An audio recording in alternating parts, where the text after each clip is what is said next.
All right. Good morning, everyone. Thanks for coming here to help me welcome Davion and Neemias here to Sacramento. Obviously, very excited to introduce these two and welcome them into the fold here.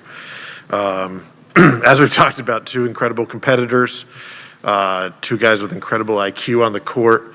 Not just amazing players, but I think amazing people to bring into our organization. So I think these two guys will represent all we're about. Incredible defenders and incredible offensive players as well. So with that, I'll hand it over to Davion and Neemias. Start with Davion. Yeah, man. Like he said, I'm excited to be here. It's a blessing to be here, and I can't wait.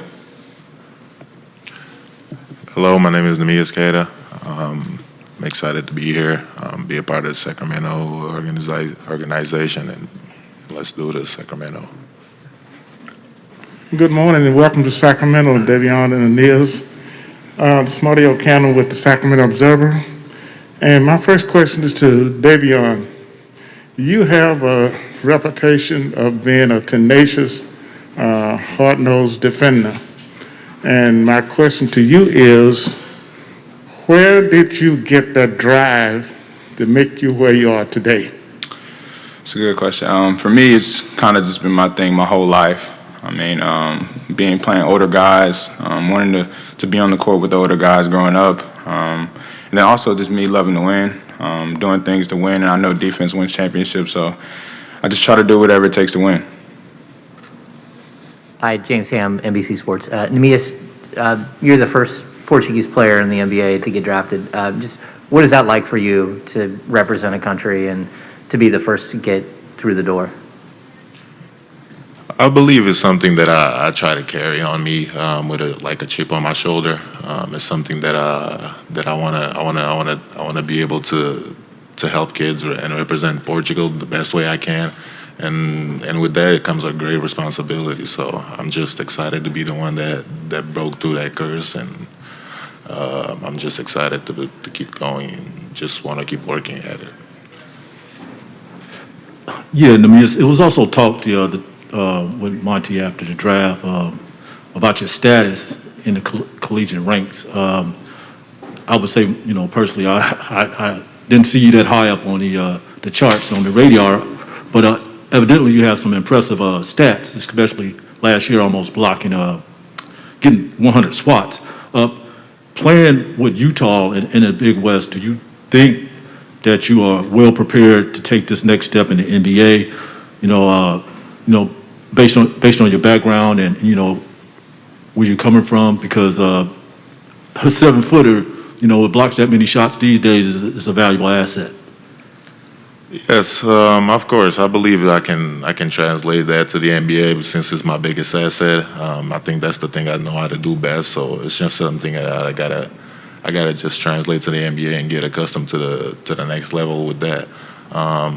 It's something that I can't control, what people believe, what people think of me. So it's something that I wanna just go at the court and just prove them wrong every time I get in there.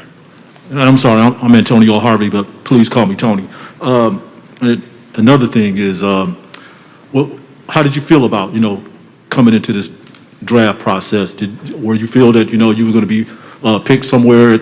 How was your comfortability with that? Just knowing, and then Sacramento Kings reached out to you and they picked you. How was that process?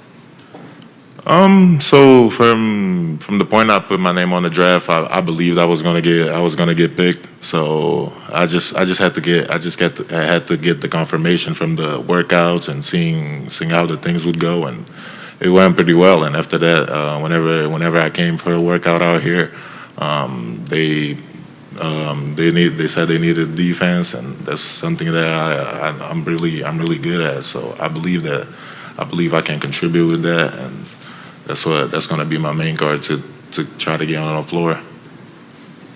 Davion, you're going to go into a slightly crowded backcourt. Have you talked to De'Aaron? Have you talked to Tyrese just about how you see the three of you guys working together? Yeah, for sure. I mean, especially for me, at Baylor, I play with three guards. It's kind of got used to it.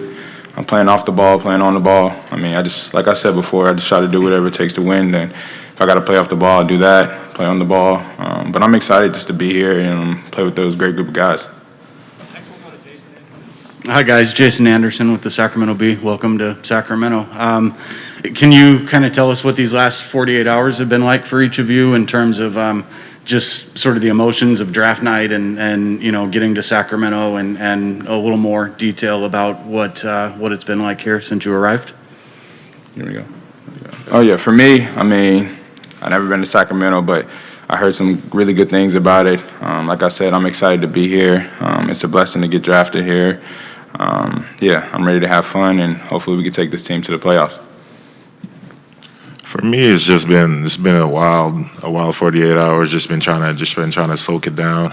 It's a lot of stuff been going on. So I've been around the city. I've seen it's a beautiful city, great weather. I love the arena as well. So I'm really excited to be a part of this organization, and let's change the culture. Hey, Davion, how's it going? Deuce Mason. You had a chance to spend some time with Chris Paul during this process. What was that experience like for you to be with him for hours and kind of just soak up the game and learn from him? What was that like for you, and how valuable was that? Man, it was amazing. I mean, especially to listen to one of the guys, one of the better point guards ever to play this game. Just talking about the things that he had to sacrifice doing, getting to the lead, taking care of his body. He said he wish he'd have done that early in his career. But just hearing things from him like that has definitely helped me throughout my career and being professional. And Nimi, welcome to Sacramento. Some fans in Portugal wondering why you chose the number 88. Thank you first of all. But 88, I wanted to represent. I chose 88 because of 8 was my first number and my first basketball number ever.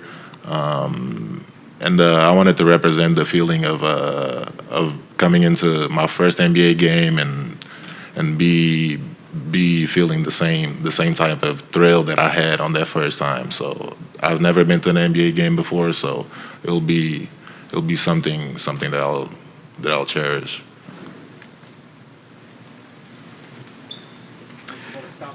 Yep, Scott Marsh, Sports 1140. Welcome to Sacramento, both of you. Davian, I just wonder if you could share with us, winning the championship at Baylor, that championship culture. Is that something you think that might be as important for you to bring to the organization here as everything else in terms of the defense? Yeah, for sure. I mean, playing with Baylor was amazing. A great group of guys, the amazing culture.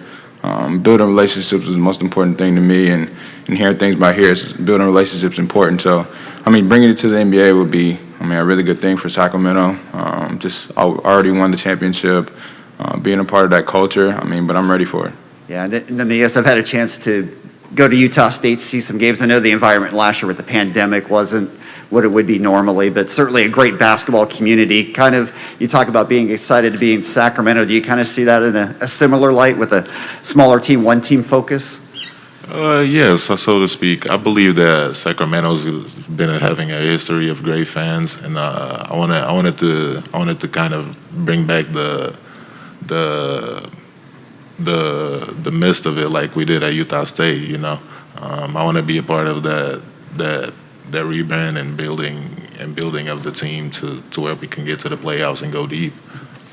And Monty, for you, in terms of next week with the California Classic, do you have a feel yet in terms of what we might see with these two on the court or playing time?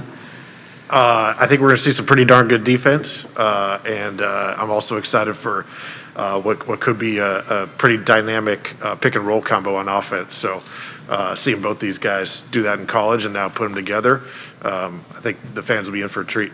Cool. Thank you. Good afternoon, guys. Jason Jones of The Athletic. First, for Davion, with so much talk about your defense and how you play on that end, how would you describe your offensive game and the way it's grown up through last season, where your three-point percentage got better and it seems like you were able to do a lot more different things on the offensive end? Yeah, for sure. My offensive game hasn't really been talked about much, but I feel like I'm a really good playmaker, really good shooter. I can play off the ball, on the ball, like I said before, but my main thing is to get my teammates really good shots and score when I have to.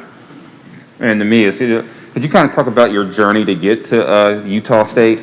Just finding out about the school, just kind of how that whole process went to where you ended up in Utah from Portugal. So for me, I started playing basketball at 10. I got into Utah State playing through the national teams in Portugal. After playing the under 18 tournament in Estonia, I got a couple offers from some schools, and Utah State ended up to be the best school because of how the coaching staff was gonna treat me. They went to Portugal to see me. They traveled there, and also they had a Portuguese player there as well, Diogo, and he made it easier for me to choose. And Monty, I know you talked about the best player available, but when you were, going through and charting guys, how important that you got two guys here who had extensive college experience and are a little older, or maybe on the timeline can maybe contribute to the team a little quicker. Yeah, I think that's just an added bonus. Not something we necessarily looked at, but to get two guys who have been in college for a few years and can hit the ground running is certainly a nice bonus. And, I think two-way players as well, something we always look for. These guys are such good defenders, but let's not forget what they can do on the offensive end with their playmaking, scoring, and, shooting. So. Thank you. Hey, can you confirm that you guys are going to play in the Cal Classic and Summer League in Vegas? Done to me? Oh, yeah, I'll be playing. I'll be playing most definitely.